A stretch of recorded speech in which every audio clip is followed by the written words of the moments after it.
राधे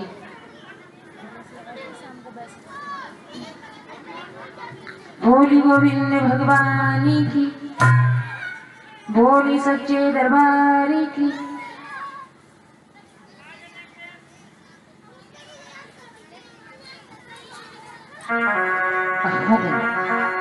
राधे जय श्री राधे, जय श्री राधे।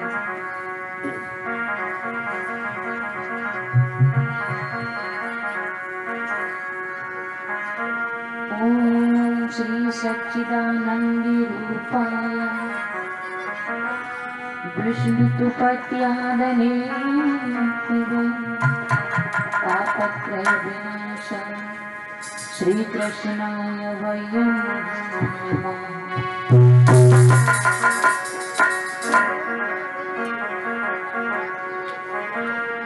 जय गुरुवर जय इष्टवर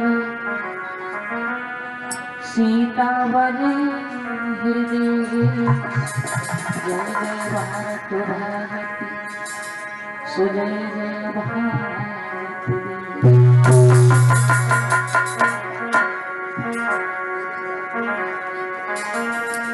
दीन दयाल सुने जब से, तब से मन मेरे में शिव शिव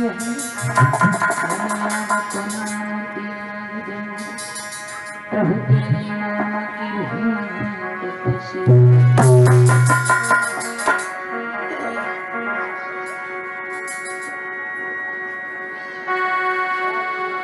तुम बिना की दशा वो है, जैसे फंसी है। ऐसी करो जमिला प्रभु तेरी असीम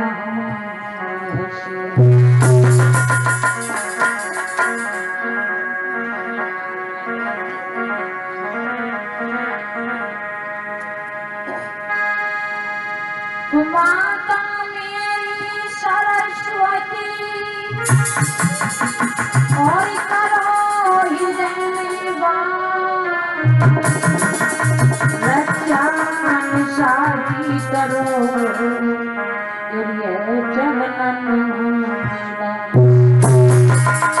आ जाइए। 2 मिनट भगवान की वंदना, उसकी बात में बहुत सुंदर प्रसंग है।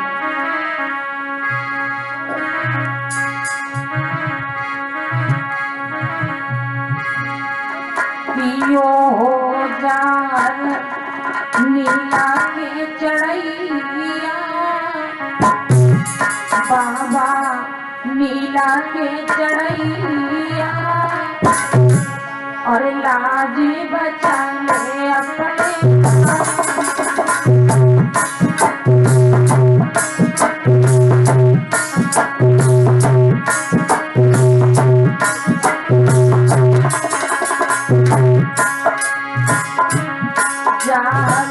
नीला के चढ़ैया, लाज बचा ले अपने।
बीच सभा में तुम्हें बुलाऊं, आना जाऊं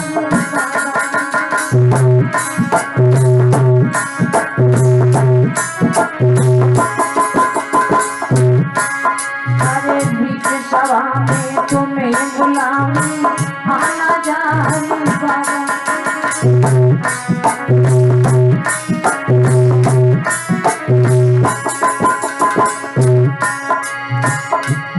माता बाचल के छैया, माता बाचल के छैया, लाजी बचले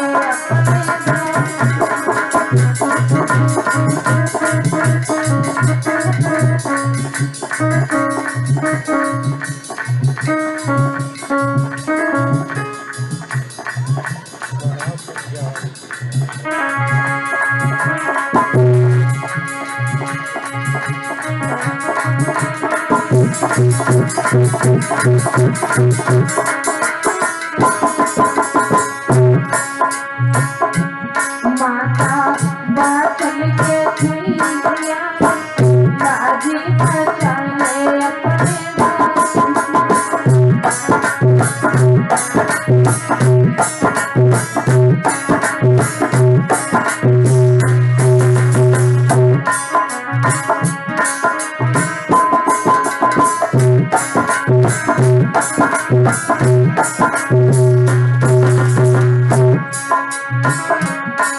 हरिया में सहारो सीरियल प्यारे उनको देखिया।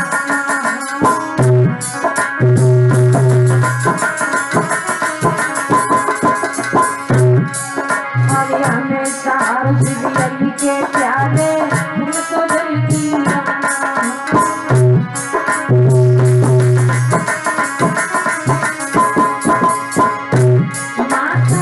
बाचल के छैया, माता बाचल के छैया, लाजी बचले अपने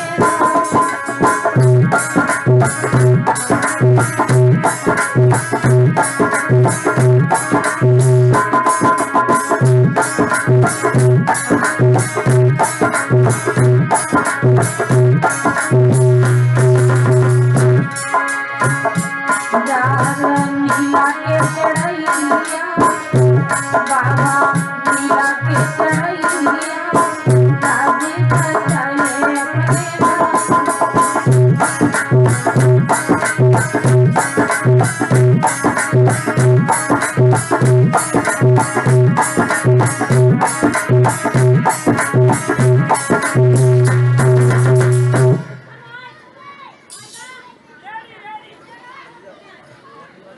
आदरणीय सभा में उपस्थित श्रोतागण हो, सीता सावित्री जैसी भूमि पे पढ़ने वाली हमारी माताएं एवं बहनें, श्रीमद् भागवत कथा को चलते हुए आज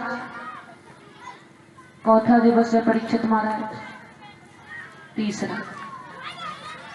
गंगा के किनारे बैठे हुए हरि हरिव्यास पुत्र श्री सुखदेव जी कहते हैं, हे उत्तरानंदन महाराज परीक्षित, अभी आप लोग सुन रहे थे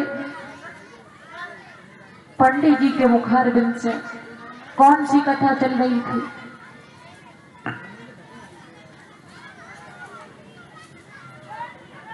कौन सी कथा चल रही थी परीक्षित महाराज?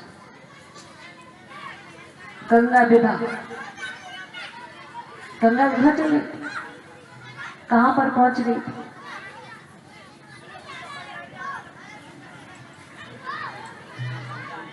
समझ में नहीं आया कुछ? पीछे वाले दादा लोग और बढ़िया थोड़ी शांति बनाए रखें।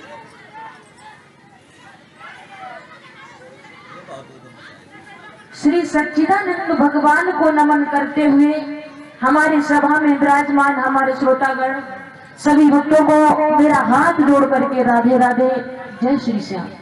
आ जाइए, उस गोविंद को याद करते हुए चलती हूँ कृष्ण की ओर। जैसे कि पंडित जी ने अभी बताया कि मां गंगा का विवाह महाराज शांतनु के साथ में कैसे हुआ, गंधर्व विवाह, जिसे आजकल कहते हैं लव मैरिज। ऐसा ही नहीं भैया, इधर महाराज प्रतीक जो थे जब शासन छोड़ करके चले गए और अपने बेटा से कहा कि जब तुम बनने जाओगे तो तुम्हें बहुत सुंदर स्त्री मिलेगी, बहुत, कि तुम्हें सुंदर सी मिलेगी सुकुमारी, कोई बड़ी है हमारी तुम्हारी।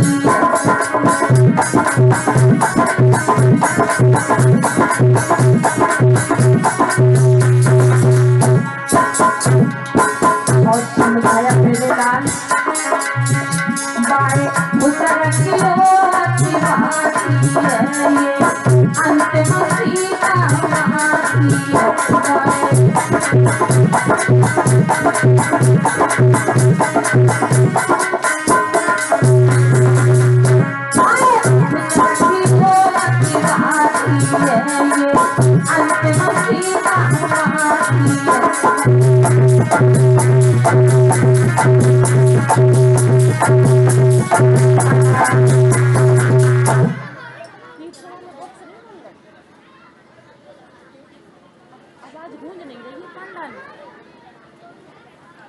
इधर मेरे भैया जब महाराज शांतन वन में पहुंचे तो क्या देखा, फूलों से चमकती हुई एक बहुत सुंदर लड़की।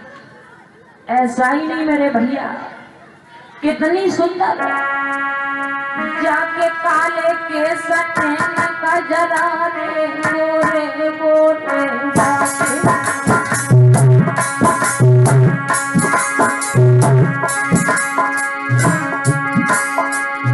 बड़ी बड़ी अखियां संगम सखियां बोले ढक लगत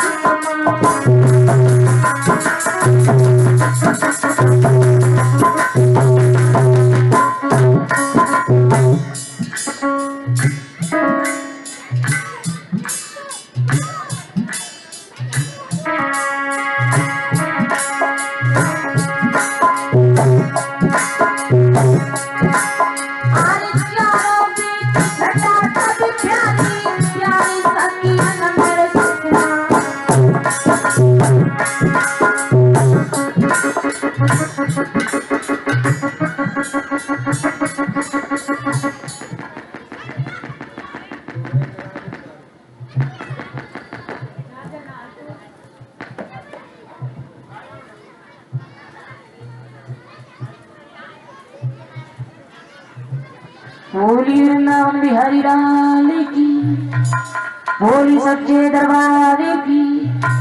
इधर मेरे भैया जब महाराज शांतन उस बगिया में पहुंचे, महाराज शांतन ने गंगा को देखा तो देखते ही रह गए। बड़ी मार्मिक कथा है, बहुत मीठी, जरा ध्यान देना।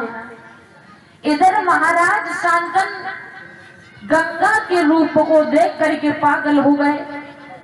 लेकिन मेरे भैया महाराज शांतन ने एक बात कही है, गंगा तुम हमारे साथ में विवाह कर लो। मां गंगा ने जवाब दिया, देखो महाराज हम आपके साथ में विवाह तो कर लेंगे, लेकिन हमारी कुछ शर्तें हैं। कैसी? जवाब दिया, हमारी शर्तें ये हैं कि हम चाहे किसी को मारें चाहे जिंदा करें, आप बीच में बोलोगे नहीं, और हम चाहे किसी का अपमान करें चाहे किसी का सम्मान करें, चाहे किसी को बुलाएं या किसी को भगाएं, बीच में बोलोगे नहीं। इतने अंधे हो गए थे महाराज शांतन, सब कुछ भूल गए।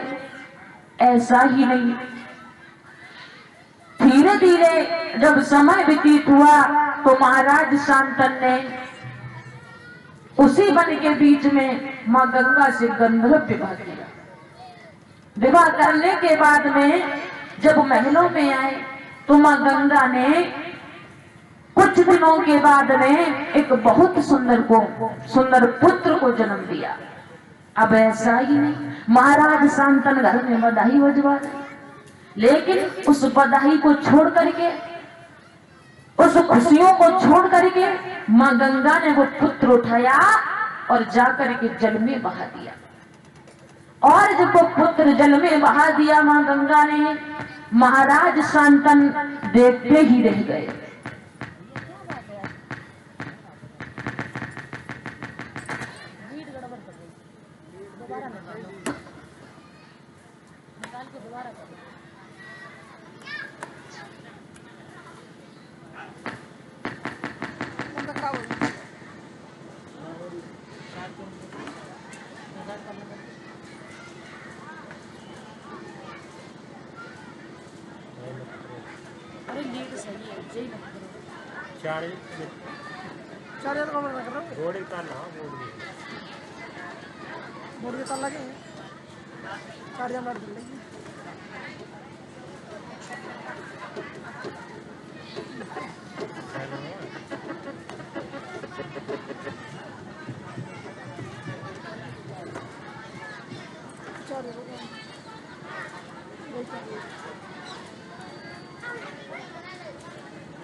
बोली गोविंद भगवान की, बोली सच्चे दरबार की।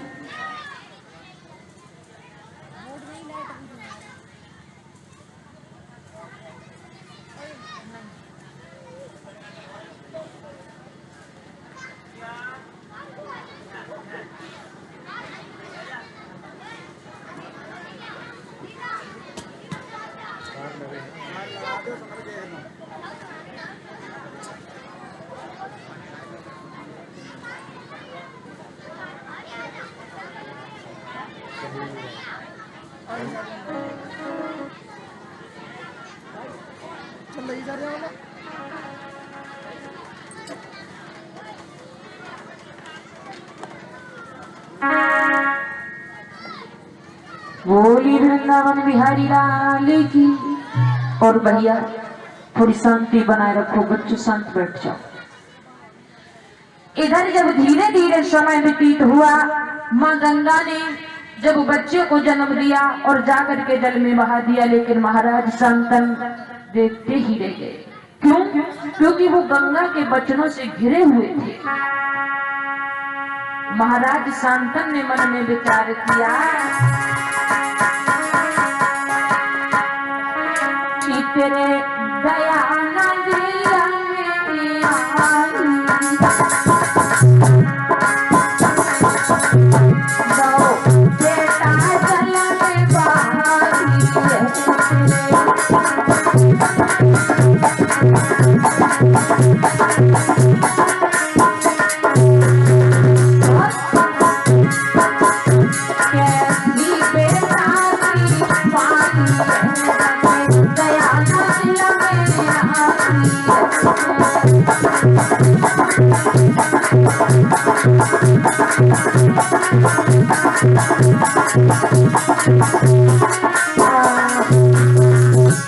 ऐसा ही नहीं मेरे भैया, आज महाराज शांतन चुपचाप लौट के चले आए।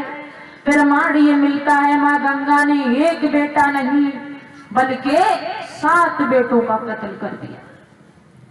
जन्म देती गई और अपने हाथों से जल में बहाती गई। और जैसे ही धीरे धीरे समय व्यतीत हुआ, माँ गंगा ने 8वीं संतान को जब जन्म दिया तो महाराज घर में बधाई बजवा रहे थे। आज मैया उन खुशियों को छोड़ के, उस बधाई को छोड़ के पुत्र को उठाया और जैसे ही जल में बहाने के लिए चली है तो महाराज शांतन पीछे पीछे चले।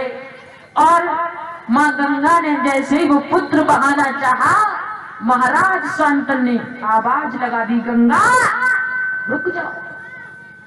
अरे कैसी है तू माँ, अरे कैसी है तू माँ। माँ तो अपने बच्चे के लिए अपनी जान तक दे देती है, लेकिन तू कैसी है माँ, खुद बच्चे को जन्म देकर और अपने बच्चों की जान ले लेती है। और महाराज शांतन ने एक बात कही, गंगा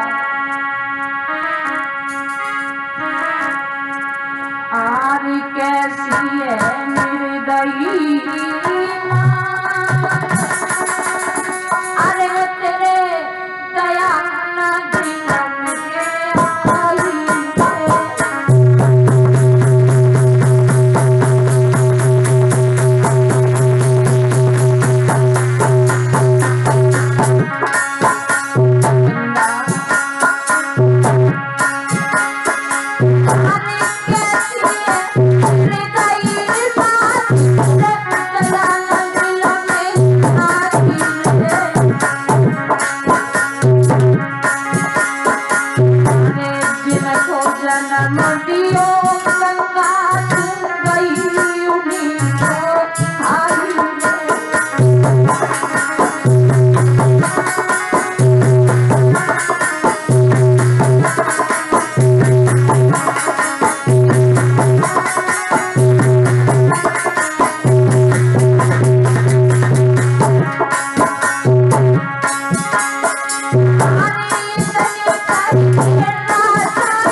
ऐसा ही नहीं मेरे भैया, आज महाराज शांतन ने जवाब दिया कैसी है तू माँ जो अपने ही बच्चों को मार दिया।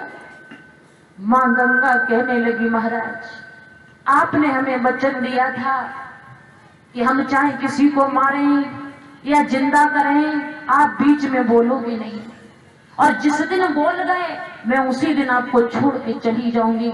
तो आ गया आज वो दिन, आपने मुझे रोक लिया महाराज, ये लीजिए वो पुत्र और मैं आपको छोड़ के जा रही हूं। इस प्रकार से मेरे भैया गंगा और शांतन का विवाह हुआ और 7 पुत्रों का वध करने के बाद में मां गंगा तो वहां से चली जाती है। बोली वृंदावन बिहारी लाल की, बोली सच्चे दरबार की। आइए एक छोटा सा कीर्तन बोलते हैं, उसकी बाद में जो तीसरे दिन की कथा है बरहा अवतार के बारे में आप लोगों ने सुना होगा। भगवान विष्णु ने बरहा का अवतार क्यों लिया था।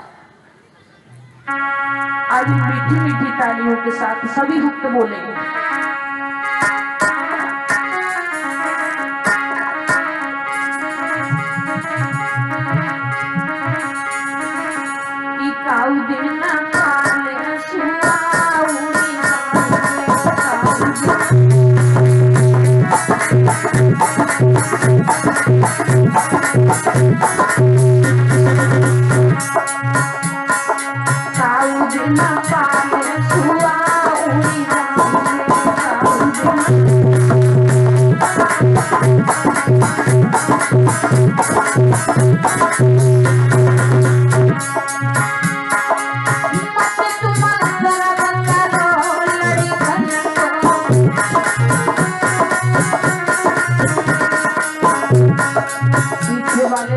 ध्यान देना, पहले के जमाने में हमारे भैया लोग ऐसे हुआ करते थे, जब तक माँ बाप भोजन नहीं कर लेते थे तब तक जल ग्रहण नहीं करते थे। लेकिन आज अगर माँ बाप कहें लला भैंसिया को सानी लगा दो तो लला कहता है हमने ना एक मांग काढ़े लाई, जो बड़े बूढ़े काय को है।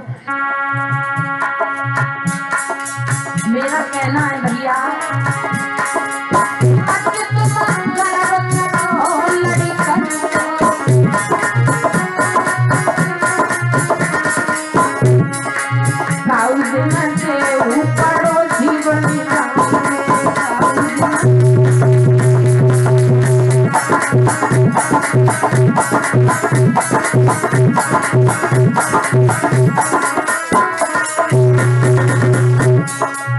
अगर भैया एक माँ बाप के 4 पुत्र हैं, कितने 4, और जैसे ही चारों सियाने हो गए, शादी हो गई, अब आप उसमें बात करते हैं, ये माता पिता है ना, 4 महीना 4 लोग खिलाओगे उनको,